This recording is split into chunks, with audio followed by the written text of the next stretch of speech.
Hello and welcome wherever you may be. This week I've got extracts from Gurdjieff on various subjects including religion, but something new from an English author, Wyndham, who talks about how nature makes men. In the first place, the plan is, of course, not mine at all, but nature's. Nature has repeatedly been interrogated, often angrily, upon this very point. It's a burning question. Why does not nature produce a dense mass of Shakespeares or Newtons or Pitts? It is conceivable that nature, after all, may usually produce as many are needed of these persons, and that this ratio may be according to some organic law that we are too stupid or too conceited to grasp. It is always possible that nature may not desire a structureless, horizontal jelly of a society, as does the modern democrat, but a more organic affair. Just the correct number of Shakespeares, Newtons, and the rest may have been regularly supplied to us, and overcrowding at the top and bottom, being perhaps part of the hierarchical, non-moral, creative intention, have been guarded against. Wyndham Lewis lived when the embers of the British Empire were still burning, and a beautiful empire it was. Compared to what we have today, you have to say the British Empire was high-minded, Christian, ascetic, and dry. Whereas the American-inspired chaos outside has no meaning or value whatever.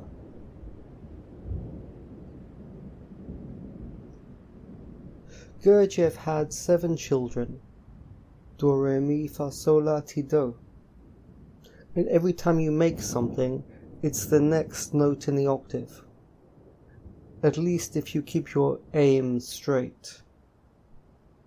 Whatever it is that human beings are doing, the earth is making them do it, more or less. And perhaps one day something will change in you, and you will know that all these things are alive. So nature makes all of us for a purpose. What it is, I have no idea. But the beauty of Gurdjieff's teaching is that after you've reached the goal, you don't disappear into emptiness.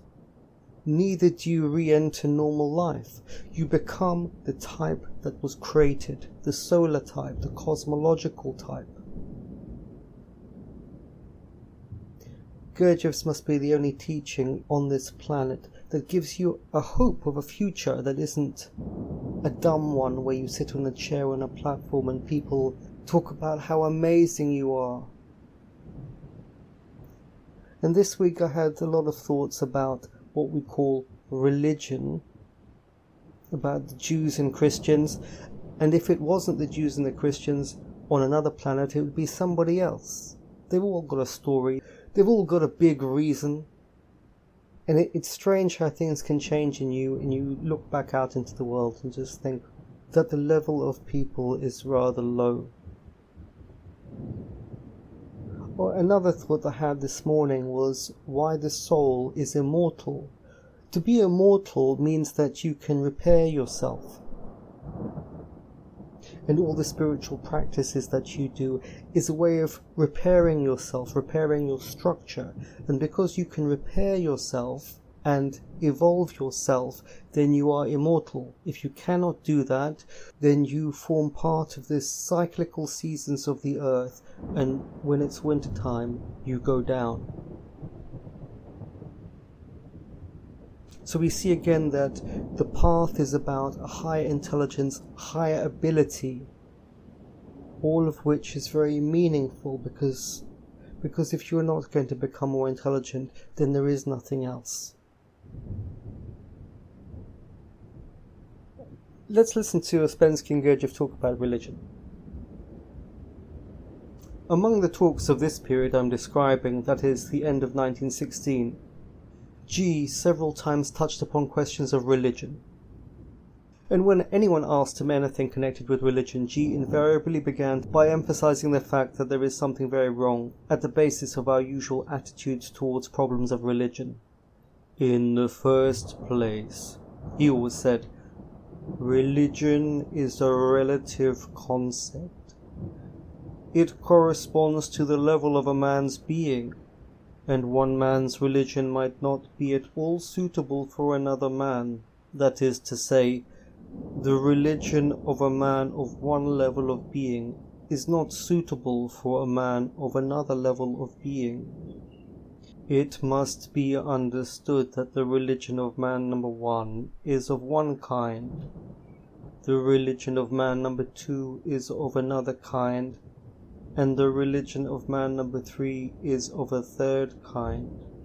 The religion of man number 4, number 5, and further, is something of a kind totally different from the religion of man number 1, number 2, and number 3.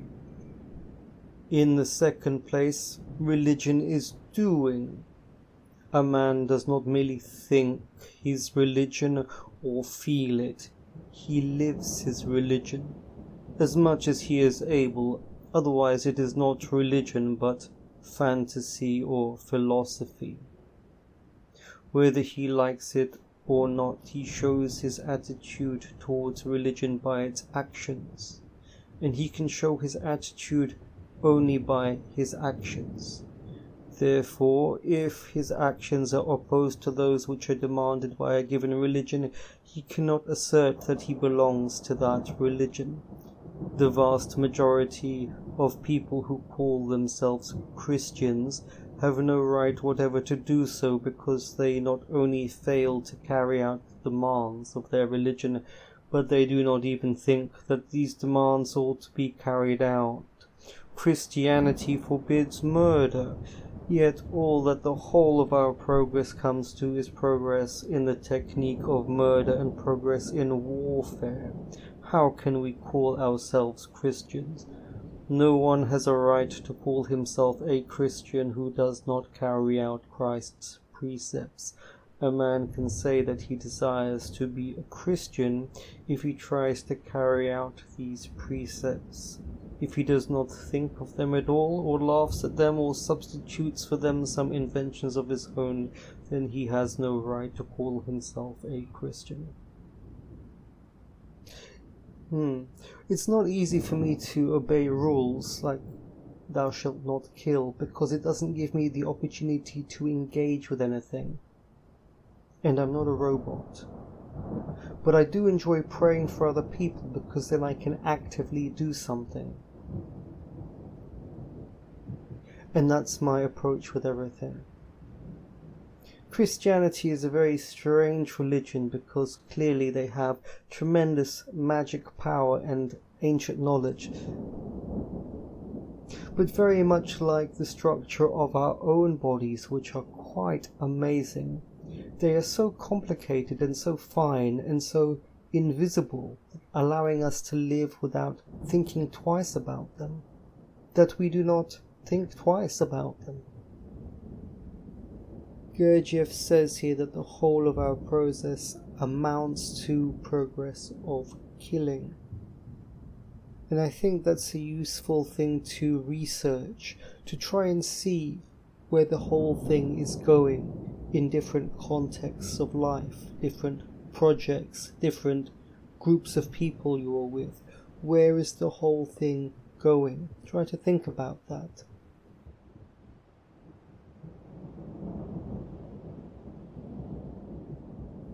This is one of the meetings in Paris. Questioner: since that time that you advised me to be egotistical, I have done it, but I constate in myself a desire to live only in this better part.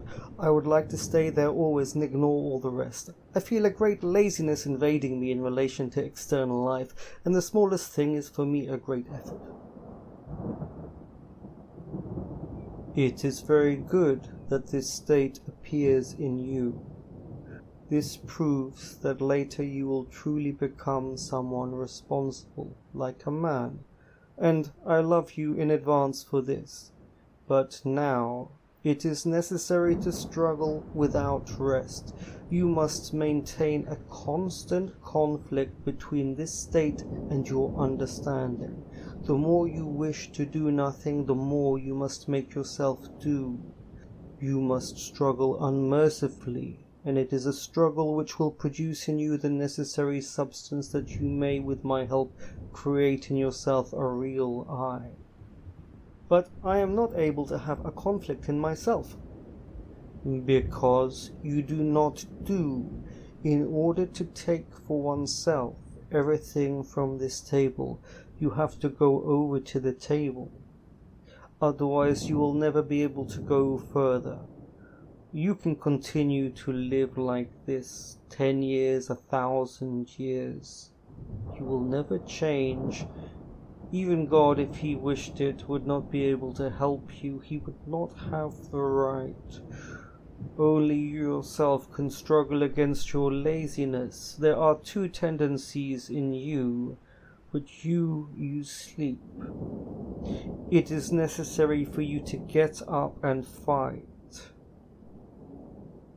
It is a good thing that you see your laziness, because many people are lazy, but they do not see it. I have known it for 15 years, but I haven't made any headway against it. What did you do then? You were sorry about it, but in this way, in 100 years, nothing will change. There is no reason for it to change, only if you set yourself to struggle conscientiously. I need help, because I am going through a very profound crisis, and I have even lost the taste of work. When I wish to work, I fall into a leaden sleep. Something is preparing itself in you, but you do not see it, and the work must be more and more painful for you, since you have less and less contact with yourself. In spite of this, you must continue to force yourself. You must take this step by yourself. Think that it is not only for you that you work, and that perhaps the future fate of others depends on it, tied to yours.